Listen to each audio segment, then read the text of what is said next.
হজরত ওয়াইস করণী রহমতুল্লাহি যখন ৯ বছর বয়স হলো তখন তার বাবা পরকাল গমন করেন। তাই বিধবা মাকে দেখাশোনা করার জন্য বাধ্য হয়ে তিনি বাবার কাপড়ের দোকানে ব্যবসার হাল ধরেন। ব্যবসা করে যা উপার্জন করতেন তা দিয়েই মা ছেলের জীবন কেটে যাচ্ছিল।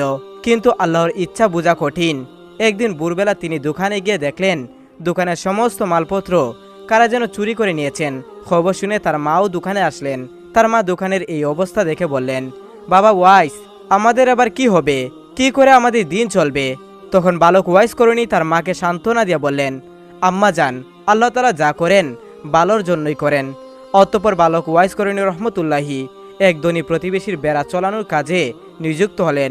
প্রতিদিন তিনি বেড়ার পাল নিয়ে মাঠে যেতেন, সারাদিন বেড়াগুলো চড়াতেন আর ক্লান্ত হলে গাছের ছায়ায় বসে বিশ্রাম নিতেন। একদিন বালক ওয়াইস করণী রহমতুল্লাহি বেড়াগুলো মাঠের মধ্যে ছেড়ে দিয়ে পাশের একটি জঙ্গলে প্রবেশ করলেন। গভীর জঙ্গলের ভিতর দিয়ে যাচ্ছিলেন। যেতে যেতে তিনি হঠাৎ দেখলেন এক দরবেশ সেখানে বসে ধ্যানমগ্ন আছেন। তিনি দরবেশের কাছে গিয়ে দাঁড়ালেন। হঠাৎ দরবেশের ধ্যান ভেঙে গেল। তখন দরবেশ বালক ওয়াইস করণী রহমতুল্লাহিকে জিজ্ঞাসা করলেন, বাবা তুমি কে? আমার কাছে তুমি কি চাও? বালক ওয়াইস করণী রহমতুল্লাহি তখন নিজের পরিচয় এবং অবস্থার কথা বর্ণনা দিলেন। তার অবস্থার কথা শুনে দরবেশের দয়া হলো। তাই তাকে নিজের কাছে বসে অনেক সময় ধরে আলোচনা করলেন এবং বললেন, তুমি সময় পেলে আমার কাছে এসো, কিন্তু সাবধান, কাউকে সঙ্গে নিয়ে আসবে না আর আমার কথা কারো সাথে বলবে না। তারপর থেকে বালক ওয়াইস করণী রহমতুল্লাহি বেড়াগুলো মাঠে ছেড়ে দিয়ে প্রতিদিন সেই দরবেশের কাছে যেতেন। দরবেশ যা উপদেশ দিতেন তিনি তাই মনোযোগ দিয়ে শুনতেন। তিনি যতক্ষণ সেখানে থাকতেন দুনিয়ার কোনো কথা তার মনে থাকতো না। দরবেশ যখন বলতেন, যাও বাবা, তুমি তোমার বেড়াগুলো দেখাশোনা করো, তখন তার বেড়ার কথা মনে হতো এবং সেখান থেকে চলে আসতেন। একদিন তিনি বেড়ার পাল নিয়ে বাড়িতে ফিরলেন। তখন মালিক দেখতে পেল যে অনেকগুলো বেড়া হারিয়ে গেছে। মালিক তাকে জিজ্ঞাসা করলেন, হে ওয়াইস, আমার বেড়াগুলো কোথায়? তুমি রাখালের দায়িত্ব থাকা অবস্থায় বেড়াগুলো কোথায় হারিয়ে গেল? তখন ওয়াইস করণী রহমতুল্লাহি মালিককে কোনো জবাব দিতে পারলেন না। এর ফলে মালিক রেগে গিয়ে তাকে কাজ থেকে বাদ দিয়ে দিলেন। অতঃপর তিনি কাজ হারিয়ে আবারও সেই দরবেশের কাছে চলে গেলেন। সারাদিন দরবেশের কথা শুনে এবং সন্ধ্যার প্রায় কাছাকাছি সময় জঙ্গল থেকে কিছু ফলমূল নিয়ে বাড়িতে মায়ের কাছে আসলেন। অতঃপর ওয়াইস করণী রহমতুল্লাহি তরুণ যুবকে পরিণত হলেন। তখন তিনি বাড়ি বিক্রি করে মাকে নিয়ে দূরে জঙ্গলে চলে গেলেন। সেখানে একটা ছোট্ট ঘর বানিয়ে মা ছেলে নির্জনে সেখানে বসবাস করতে লাগলেন। বাড়ি বিক্রি করার টাকা দিয়ে তিনি একটি দুধের উট কিনলেন। ফলে উটের দুধ আর জঙ্গলের ফলমূল খেয়ে তাদের দুজনের জীবন কোনোরকম কেটে যেত। তারপর থেকে তিনি আর কখনোই লোকালয়ে বের হতেন না। সেখানে তিনি ইবাদত বন্দিগিতে মগ্ন থাকতেন আর অন্ধ মায়ের খেদমত করতেন। তিনি যদিও রাসূল সাল্লাল্লাহু আলাইহি সাল্লামের যুগের মুসলিম ছিলেন, কিন্তু অন্ধ মাকে রেখে কখনো রাসূলের সঙ্গে দেখা করতে পারেননি।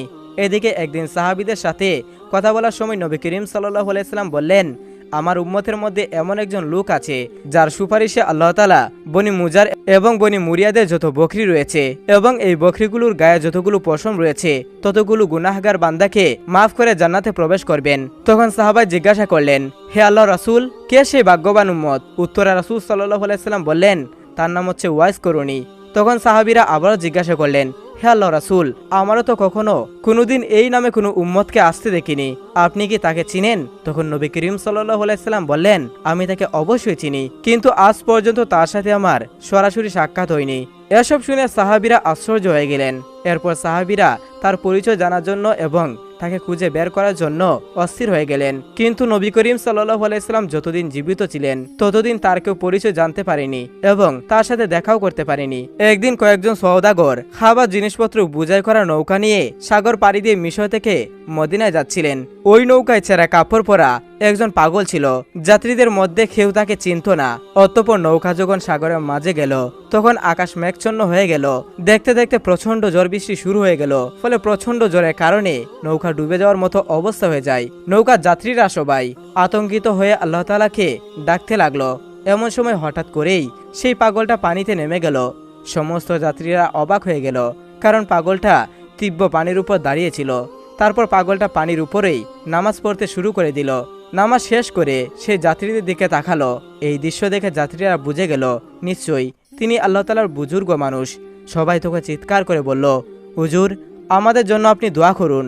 তখন তিনি বললেন, তোমরা তোমাদের মাল এবং দুনিয়ার মায়া ছেড়ে দিয়ে বিসমিল্লাহ বলে নৌকা থেকে নেমে আমার কাছে চলে আসো। তখন যাত্রীরা বলল, হুজুর, আমরা ওই পানির উপর দিয়ে কিভাবে যাব? তখন তিনি রেগে গিয়ে বললেন, তোমরা আর দেরি না করে তাড়াতাড়ি নৌকা থেকে নেমে আসো। তখন যাত্রীরা মনে মনে ভাবতে লাগলো যে এমনিতেই আমাদের মরতে হবে, পানিতে নামলেও মরতে হবে, না নামলেও মরতে হবে, তা চেয়ে তার কথা শুনে দেখি কি হয়। এই ভেবে তারা সবাই নৌকা থেকে পানিতে নেমে পড়ল। কিন্তু আশ্চর্যের বিষয়, তাদের মনে হচ্ছিল তারা যেন মাটিতে দাঁড়িয়ে আছেন, কেউ তলিয়ে যাচ্ছিলেন না। ফলে তারা হেঁটে হেঁটে পানির উপর দিয়ে তার কাছে গিয়ে দাঁড়ালো। সঙ্গে সঙ্গে সেই নৌকাটি মালামাল সহ পানির মধ্যে তলিয়ে গেল। তখন বুজুর্গ সবাইকে উদ্দেশ্য করে বললেন, তোমরা সবাই টাকা পয়সা মালামালের আশা ছেড়ে দিয়েছো বলে জীবনে বেঁচে গেলে। যদি তোমরা লোভ সামলাতে না পেরে নৌকায় থাকতে, তাহলে তোমরা সবাই তলিয়ে যেতে। অতঃপর তারা সবাই পানির উপর দিয়ে হেঁটে হেঁটে সমুদ্রের এক কিনারায় গিয়ে উঠলেন। তখন যাত্রীরা সবাই সেই বুজুর্গকে বললেন, হুজুর, দয়া করে যদি আপনার পরিচয় দিতেন তাহলে আমরা খুশি হতাম। তিনি বললেন, আমার নাম ওয়াইস করুনি, ইয়ামিন প্রদেশের কুরুন নামক গ্রামের বাসিন্দা আমি। তখন যাত্রীরা বলল, হুজুর, মদিনায় দুর্ভিক্ষ দেখা দিয়েছে। এই খবরে গরিবদের জন্য খাদ্য খাবার নিয়ে মিশর থেকে মদিনায় যাচ্ছিলাম, কিন্তু সেই খাদ্য খাবার সহ সমস্ত মালামাল সমুদ্রে ডুবে গেল।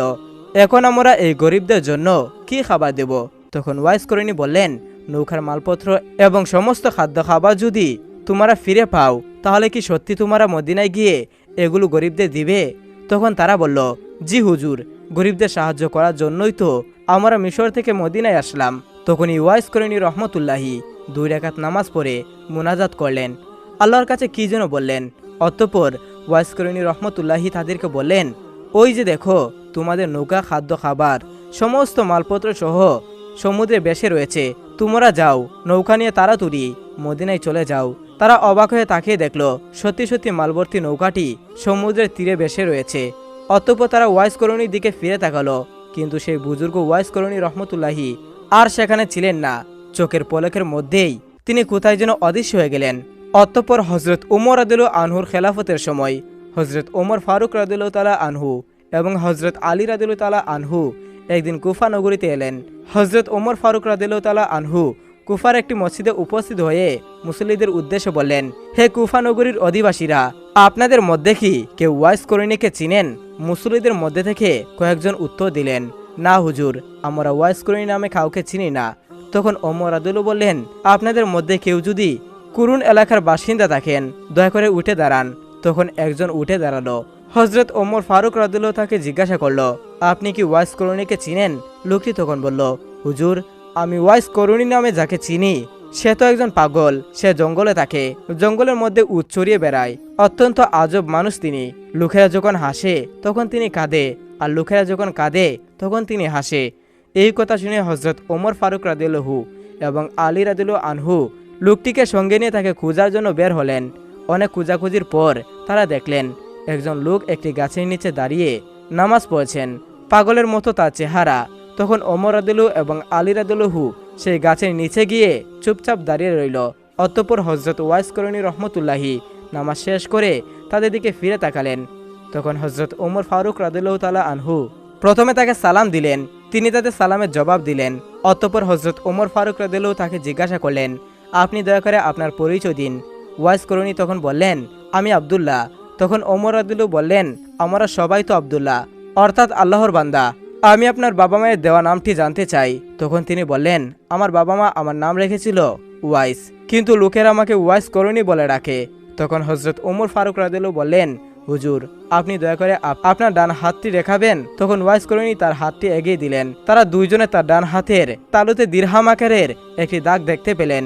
তখন তারা দুজনেই ওয়াইস করুনি রহমতুল্লাহির ডান হাত ধরে চুমে খেলেন।